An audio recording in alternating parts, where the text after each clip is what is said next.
Hola, soy Maciek Giemsa y este es mi mundo de las motocicletas.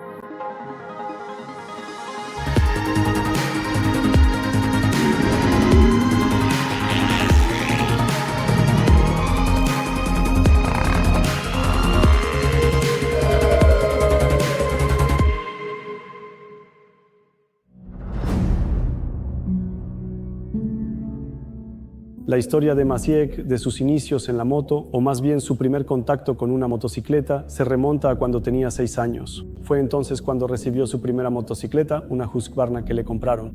Notamos que era muy valiente en esa moto y empezó a animarse tanto que en un momento dado no vio un pequeño bache en el que la rueda delantera cayó y lo lanzó por encima del manillar. Bueno, se lastimó un poco y en ese momento se enfadó un poco con la moto. No, de ese accidente no me acuerdo. Ya no tiene ningún impacto en mi forma de conducir hoy en día. En ese momento, siendo niño, me enfadé un rato con la moto, tal como dijo mi papá, pero ya sabes, nada pasa sin razón.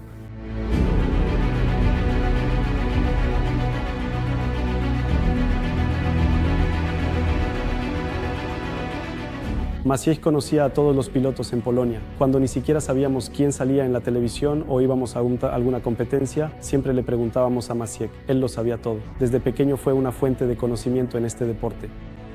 La fascinación por las motos y en general por el automovilismo siempre estuvo presente.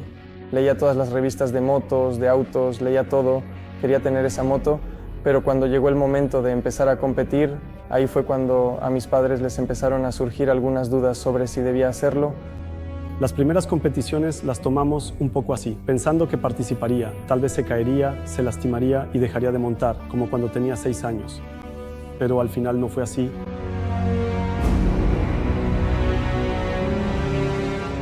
Después todo siguió su curso como tenía que ser. Entrenamientos, motos cada vez más grandes, las primeras participaciones en los campeonatos de Polonia y ya en el primer año subió al podio. Eso también fue para nosotros una señal de que tenía talento.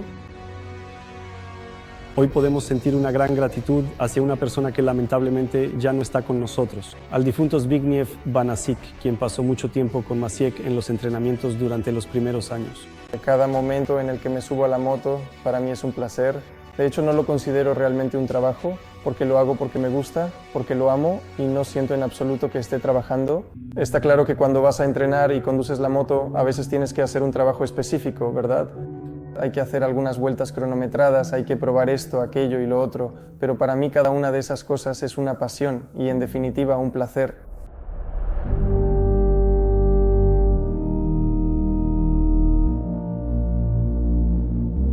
Somos conscientes de que allí las velocidades en los caminos sin asfaltar llegan hasta los 180 kilómetros por hora. Tenemos miedo, pero no podemos quitarle su amor, sus sueños y aquello que hace y lo que quiere lograr en la vida. Trato de pensar en lo que hago y más bien evitar situaciones innecesarias y peligrosas durante la conducción, porque eso no es recomendable en este deporte, especialmente a esas velocidades. Mi abuela siempre me dice, hijo, cuando vayas a una competencia, conduce despacio, y así lo hago.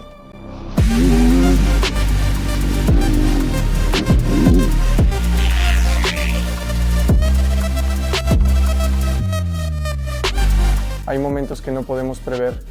Vamos, no sé, a 130 por hora, la moto nos da un tirón hacia el lado equivocado y de repente estamos, como se dice, en un gran momento, ¿verdad?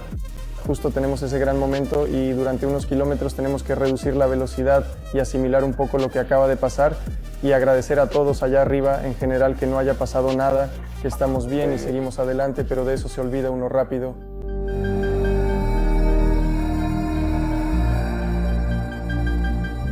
¿Sabes qué? Yo vengo del enduro y en realidad con el motocross tuve algunos episodios cortos, pero me gustaba mucho ir a los circuitos de motocross para entrenar y creo que eso también ayudó un poco en lo que respecta a la conducción de enduro, porque en la pista de motocross alcanzas ciertas velocidades y adquieres un poco de valentía. Incluso cuando en una prueba de enduro tienes un momento en el que tienes que saltar algo y alguien no lo salta, pero tú ves la posibilidad de hacerlo porque tienes la velocidad y el impulso para despegar, eso con el tiempo te ayuda.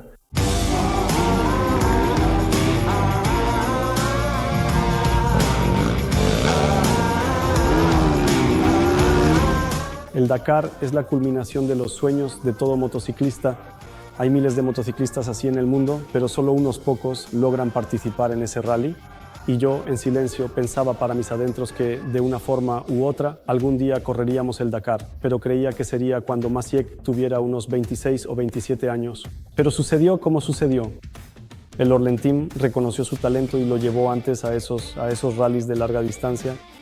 El Dakar es el rally más difícil también porque hay más oportunidades de cometer errores, más trampas y muchos más competidores contra los que hay que competir. Esas diferencias no son grandes, todo el tiempo uno quiere estar cada vez más adelante, cada vez más adelante.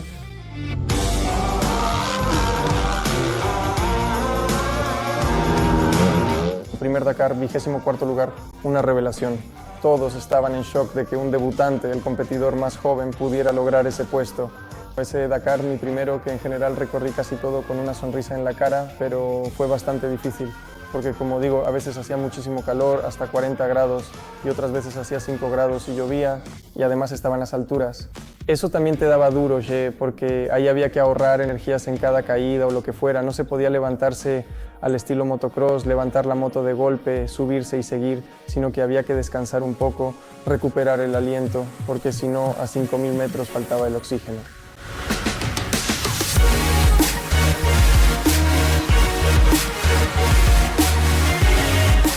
En esos rallies de larga distancia, allí cada uno para el otro es, bueno, tal vez no un amigo, pero sí un buen compañero con el que se puede hablar, intercambiar unas palabras, preguntar cómo le fue en la etapa o si también se perdió.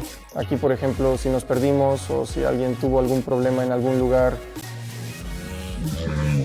No hay una regla, porque a veces puedes hacer un tramo muy mal, pero en el siguiente tramo justo das con el punto de navegación correcto y adelantas a los pilotos de fábrica. Al día siguiente ellos arrancan detrás de ti, así que ya te miran de otra manera, ¿verdad? Porque al final tú no te perdiste, ellos sí se perdieron. Allí está bien, es un lugar agradable, el ambiente es realmente bueno. El sueño de todo competidor es ser cada vez mejor. Y seguramente ahora ese sueño del Dakar se ha hecho realidad.